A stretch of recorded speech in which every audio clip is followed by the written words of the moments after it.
శ్రీ గురుభ్యో నమ. శ్రీమాత్రే నమ. వేదవ్యాస విరచిత మహాభారతం. నారాయణం నమస్కృత్య నరం చైవ నరోత్తమం దేవీం సరస్వతీం వ్యాసం తతో జయముదీరయేత్. వ్యాసం వసిష్ఠనప్తారం శక్తే పౌత్రమకల్మషం పరాశరాత్మజం వందే సుఖతాతం తపోనిధిం. ఓం నమో భగవతే వాసుదేవాయ. అరణ్యపర్వం. ధర్మరాజు ప్రసంగాన్ని పూర్తిగా వింది ద్రౌపది. మహారాజా, నీ విజ్ఞానాన్ని మోహసాగరంలో ముంచిన పరమేశ్వరుని ప్రారబ్ధాన్ని ప్రణామాలతో అర్చిస్తున్నాను. పితృపితామహులు పోయిన సదాచార మార్గానుసరణ విషయంలో మీరు కొంచెం విపరీతంగా ప్రవర్తిస్తున్నారేమో అనిపిస్తోంది. మానవుడు తాను చేసిన కర్మలను అనుసరించి ఉత్తమ, మధ్యమ, అధమ జన్మలు ఆయా లోకాలలో అనుభవించే పర్యంతం కర్మ నాశనం కాదు. కనుకనే కర్మకు నిత్యత్వం సిద్ధించింది. కర్మఫలాన్ని నిర్లక్ష్యం చేసి మూర్ఖులు లోభబద్ధులై మోక్షకాంక్షతో ఉంటారు. ధర్మము, మృదు స్వభావము, క్షమ, వినయము, దయ ఆదిగా గలవన్నీ కర్మఫలానుసారమే ప్రాప్తిస్తాయి. ఇప్పుడు మీరు దుఃఖభాజనులు కావనవసరం లేదు. మీరు కానీ సోదరులు కానీ ఇంతవరకు అధర్మ మార్గాన్ని చరించలేదు. అప్రియ కార్యాచరణకు తలపోసినది లేదు. ధర్మయుతంగానే మీ జీవితం సాగిస్తున్నట్లుగా గురుజనులు, దేవతలు, బ్రాహ్మణులు గమనించారు. అవసరమైతే ధర్మరక్షణార్థం భీమార్జున, నకుల సహదేవులను, నన్ను కూడా మీరు విడువగలరు. ధర్మ విషయంలో మీ పట్టుదల అంతటిది నేను ఎరుగుదును. ధర్మరక్షణ చేసే ప్రభువును ధర్మమే రక్షిస్తుందని నేను పెద్దల వల్ల విన్నాను. కానీ అది మీ విషయంలో విపరీతంగా కనిపిస్తోంది. నీడ మానవుని వెనువెంట నడిచేటట్లు మీ బుద్ధి ఎప్పుడూ ధర్మపథంలోనే చరిస్తుంది. చతుస్సముద్ర వలయత భూమండలానికి ఆధిపత్యం వహించినా మీరెప్పుడూ అహంకారంతోనూ మదంతోనూ ప్రవర్తించలేదు. ఎవరినీ అవమానించడానికి సంకల్పించలేదు. కానీ దురాత్మలు కుట్రపన్ని ఆహ్వానించిన కపటద్యూత సమయంలో మీ బుద్ధి కుశలత విపరీతంగా నడిచినందువలనే సర్వసంపదలను, ఆయుధాలను, రాజ్యాన్ని, సోదరులను, ఆఖరికి భార్యనైన నన్ను పణం పెట్టి ఓడిపోయారు. మహారాజా, మీరు సౌమ్య స్వభావులు, ఉదార హృదయులు, సత్య వాక్పరిపాలకులు, లజ్జాసంపన్నులు. ఇన్ని సద్గుణాలు మూర్తీభవించిన మీరు ద్యూత దుర్వ్యసనానికి ఎలా లొంగిపోయారో నాకు అర్థం కావటం లేదు. ఇన్ని విపత్తులలో చిక్కుకుని మిమ్మల్ని చూస్తుంటే నాకు దుఃఖం ఆగటం లేదు.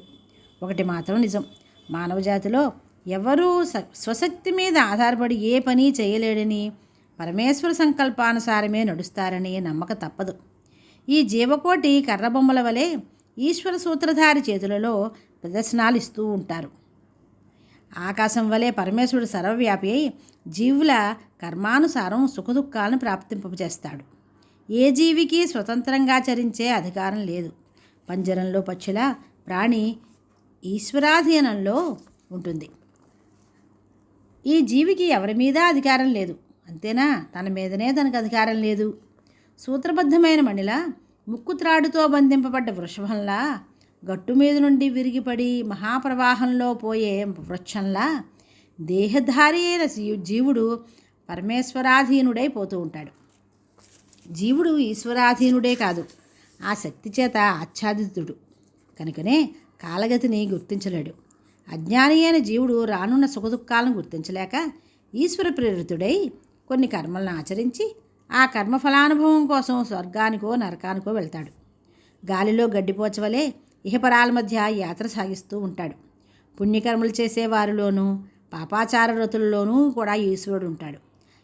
ఆ ఈశ్వరుడు జీవులకు శరీరాలను సాధనంగా ఉపయోగిస్తున్నాడు. శుభాశుభ ఫలాలనిచ్చే ద్విధ కర్మలను ఈశ్వరుడే చేయిస్తున్నాడు. మాయతో జీవకోటిని మోహింపచేసి ఒక జీవి చేత మరొక జీవిని హింసింపజేస్తున్నాడు. పరమేశ్వరతత్వం మహర్షులకే అవగతం. ఎడారిలో ఎండమావుల వలె ఈ మోహసముద్రం అజ్ఞులను వ్యామోహింపజేసి భిన్న భిన్న వస్తురూపాలలో ఈ జగత్తును ప్రదర్శిస్తోంది. కానీ పరమేశ్వరుడు మాత్రం సర్వజీవులను ఒకే విధంగా సృష్టించి లయింపజేస్తున్నాడు.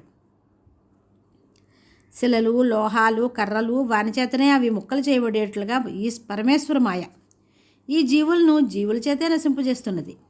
ఆట వస్తువులతో పిల్లలు ఆడుకొని సంతోషించేటట్లు ఈశ్వరుడు ఈ ప్రాణికోటిని సృష్టించి లయింపచేస్తూ ఆనందిస్తున్నాడు. అయితే అతీంద్రియ శక్తి సంపన్నుడైన ఈశ్వరుని మాత్రం ఈ కర్మ బాధించదు. ఇటు దుర్యోధనుని అది బాధించటం లేదు, కనుకనే నేను విచారిస్తున్నాను అంది. అప్పుడు ధర్మరాజు, యాజ్ఞసేని, నీ ప్రసంగం మనోహరంగా ఉంది. అయితే అజ్ఞానవశం చేత నాస్తికత్వాన్ని ప్రతిపాదిస్తున్నావు. నేను కర్తవ్యానుసారం యజ్ఞ దానాది కర్మలు చేస్తున్నానే కానీ ఫలాపేక్షతో మాత్రం కాదు. ఈ గార్హస్థ్య కర్మ నిర్వహణ వల్ల దాని ఫలం నాకు ప్రాప్తిస్తే ప్రాప్తించవచ్చును. సత్పురుషుల ఆచార వ్యవహారాలను శాస్త్ర మర్యాదలను తెలుసుకొని ధర్మ మార్గాన చరించినందువల్ల తత్ఫలం లభిస్తుందనే లోభం నాకు లేదు. ఫలాపేక్షతో చేసే ధర్మకార్యాలను విజ్ఞులు హీనంగా చూస్తూ నిందిస్తారు. పాపులు ఫలాపేక్షతో ధర్మాచరణ చేస్తూ ధర్మాన్నే శంకిస్తూ నాస్తికులే స్వార్థపరులవుతారు. వారికి ధర్మఫలం మాత్రం లభించదు. ఎన్నో శాస్త్రాలు అవలోకించి ఆచార వ్యవహారాలు గ్రహించి ఈ విషయం నీకు చెబుతున్నాను. హర్షప్రోక్తమైన ఉద్గ్రంథాలకు విపరీత వ్యాఖ్యానాలు చేస్తూ శాస్త్రాచారాలు అతిక్రమించేవాడు ఎన్ని జన్మలెత్తినా సుఖం పొందలేడు. మహర్షుల ఆదేశాలను విజ్ఞుల ఆచరణను ప్రమాణాలుగా గ్రహించే ఆచరించేవానికి ఇహపరాలలో ఉత్తమ స్థితి కలుగుతుంది. కావున సర్వజ్ఞులు మహాద్రష్టలు అయిన ఋషులు ప్రతిపాదించిన ధర్మాలను శంకించకూడదు. దూరదేశాలతో వాణిజ్యం సాగించేవాడు సముద్ర తరణానికి ఓడను ఆధారం చేసుకున్నట్లుగా స్వర్గలోకం వాంఛించే మానవుడు ధర్మ కర్మాచరణతో సంసార సాగరం దాటాలి. మహాపురుషులు ఆచరించే ధర్మం ఫలరహితమైతే ఈ ప్రపంచానికి అంధకారమే శరణ్యం. ఆనాడు జ్ఞానులకు కూడా మోక్షం లేదు. అప్పుడు మానవజాతి పశు ప్రవృత్తిలో పడిపోతుంది.